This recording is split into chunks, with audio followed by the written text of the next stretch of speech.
అందరూ కన్సిస్టెంట్గా ఉంటే ఏమైందో చెప్తారు, బట్ ఈ వీడియోలో కన్సిస్టెంట్గా లేకపోతే ఏమైందో చూద్దాం. నేను కంటెంట్ క్రియేషన్ పర్స్పెక్టివ్లో చెప్తాను, బట్ ఈ పాయింట్స్ మీరు వేరే వాటిలో కూడా రిలేట్ చేయొచ్చు. ఫస్ట్ పాయింట్, మీ ఛానల్ గ్రో అవ్వదు. ఏదో 5 వీడియోస్ పెట్టి నాకు వ్యూస్ రావట్లేదు, 10 వీడియోలు పెట్టి నాకు సబ్స్క్రైబర్స్ రావట్లేరని ట్వీట్ చేస్తే మీ ఛానల్ ఎగ్జిస్టెన్సే ఎవరు తెలియదు. యూట్యూబ్కి ఒక ప్రూఫ్ కావాలి, మీరు సీరియస్ కంటెంట్ క్రియేటర్ అండ్ మీరు రెగ్యులర్గా వీడియోస్ చేస్తున్నారని ఒక ప్రూఫ్ కావాలి. అది కన్సిస్టెన్సీతో మాత్రమే వస్తుంది. పాయింట్ నెంబర్ 2, మీరు ఆపేసిన ప్రతిసారి మళ్ళీ 0 నుంచి స్టార్ట్ చేయాలి. మీరు మీ ఎడిటింగ్ స్కిల్స్ మర్చిపోతారు, మీ కాన్ఫిడెన్స్ మర్చిపోతారు, మీ ఇప్పటివరకు ఏదైతే ఫ్లో వచ్చిందో అంత బ్రేక్ అయిపోతుంది. నెక్స్ట్ వీడియో మీరు చేయాలనుకుంటే 10 నిమిషాలు తీసుకునేది 30 మినిట్స్ తీసుకుంటుంది. 30 మినిట్స్లో ఎవరు వీడియో చేయరు, బట్ ఒకప్పుడు మీరు తక్కువ టైంలో ఎడిట్ చేసేది. ఆ ఫ్లో, ఆ మజిల్ మెమరీ వచ్చిన తర్వాత మీరు ఒకసారి కన్సిస్టెన్సీ బ్రేక్ ఇస్తే మళ్ళీ మీకు నెక్స్ట్ వీడియో చేయడానికి చాలా టైం పడుతుంది. మీరు అనుకుంటారు నేను పాజ్ బటన్ ప్రెస్ చేసినాను, బట్ యాక్చువల్గా రియాలిటీలో మీరు రీసెట్ బటన్ ప్రెస్ చేసారు. థర్డ్ పాయింట్, మీ కాన్ఫిడెన్స్ డ్రాప్ అయిపోద్ది. వర్స్ట్ డ్యామేజ్ మీ వ్యూస్, మీ సబ్స్క్రైబర్స్ కాదు, మీ సెల్ఫ్ కాన్ఫిడెన్స్. రిపీటెడ్గా రేపు అప్లోడ్ చేస్తాను, నెక్స్ట్ వీక్ అప్లోడ్ చేస్తాను అనుకుంటే ఆటోమేటిక్గా మీ కాన్ఫిడెన్స్ తగ్గిపోద్ది. పాయింట్ నెంబర్ 4, యూట్యూబ్ అల్గోరిథం మిమ్మల్ని మర్చిపోతుంది. యూట్యూబ్ అల్గోరిథంకి సింపుల్ ఒక సిగ్నల్ కావాలన్నమాట. వీడు యాక్టివ్గా కంటెంట్ క్రియేట్ చేస్తుండు, ఆయన రెగ్యులర్గా పోస్ట్ చేస్తున్నాడు. మీరు ఇట్లా మంత్స్ గ్యాప్ ఇస్తే అది మళ్ళీ స్టార్టింగ్ నుంచి టెస్ట్ చేయాలి.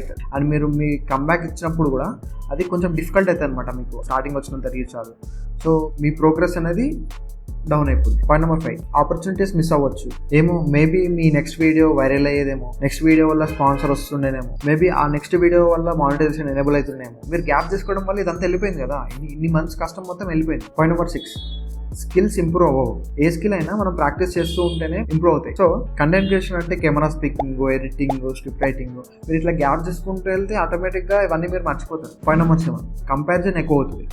లైక్ మీరు ఒకవేళ వీడియోస్ చేయకపోతే మీరు నార్మల్గా ఏం చేస్తారు, యూట్యూబ్లోకి వెళ్ళి హౌ టు మేక్ వీడియోస్, ఆ వీడియోస్ చూడటం, వేరే వాళ్ళ వీడియోస్ చూస్తారు. ఆటోమేటిక్గా మీరు అదే ఆలోచిస్తారు, వీడికి ఎట్లా రీచ్ వస్తుంది, వీడికి ఇంతమంది సబ్స్క్రైబర్స్ ఎట్లా వచ్చారు. బట్ యాక్చువల్ రియాలిటీ ఏంటి అంటే మీరు ఇక్కడ ఆలోచించే టైంలో వాడు అక్కడ వీడియోస్ చేస్తుంది, అందుకే వాడికి రీచ్ ఎక్కువ వస్తుంది. కన్సిస్టెన్సీ ఉంటే మీకు కూడా రీచ్ వస్తుంది. అండ్ కొంచెం కంపారిజన్ తగ్గియండి. పాయింట్ నెంబర్ 8, ఇది మెయిన్ పాయింట్ నాకు తెలిసి, రిగ్రెట్ స్టార్ట్ అవుతుంది.